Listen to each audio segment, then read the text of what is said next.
तो दोस्तों, मेरी कहानी है अरेंज मैरिज वाली लव स्टोरी। अभी अरेंज मैरिज बोले तो पूनम और अक्षय दोनों ही अनजान होंगे बराबर। दोनों ही अनजान थे। उनकी शादी दोनों के परिवार वालों ने मिलकर पक्की की थी। दोनों ही मिडिल क्लास परिवार से थे। अभी अरेंज मैरिज है तो देखने दिखाने की प्रोसेस तो होगी ही। 15 अक्टूबर की यह बात है। अक्षय और उसके माँ पापा के साथ पूनम को देखने आए थे। पूनम एक काफ़ी सुंदर लड़की थी। अक्षय को वह पहली नज़र में ही बहुत पसंद आई। उसने पूनम को रिश्ते के लिए हाँ कहा और पूनम से भी तुम्हारा निर्णय क्या है ये पूछा, क्योंकि तुम्हारा निर्णय ज़्यादा महत्वपूर्ण है। उसने पूनम को रिश्ते के लिए हाँ कर दी और पूनम से भी पूछा तुम्हारा निर्णय क्या है।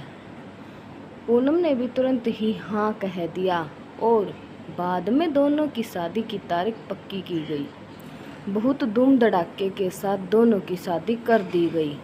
उसकी शादी अक्षय के घर पर हुई। अक्षय का घर शहर के IVH के घर जीतन था। शादी की सारी विधि खत्म हो गई। बाद में दोनों अपने रूम में फ्रेश होकर अपने कपड़े बदल कर आते हैं। दोनों की वह शादी की पहली रात थी।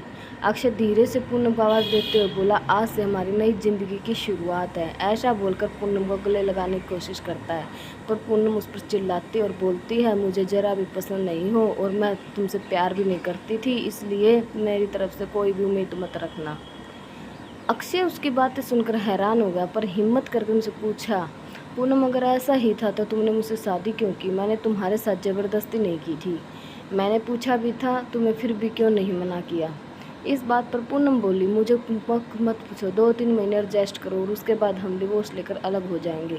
यह सुनकर अक्षय को धक्का लगा। उसने पूनम को समझाने की कोशिश की, पर अक्षय की कोई बात नहीं सुनी और वह निर्णय पर डटी रही। अक्षय उसे बोला, ठीक है, तुम यही लगता है तो यही करेंगे। मेरी एक बात मानोगी? क्या तुम बोलती हो?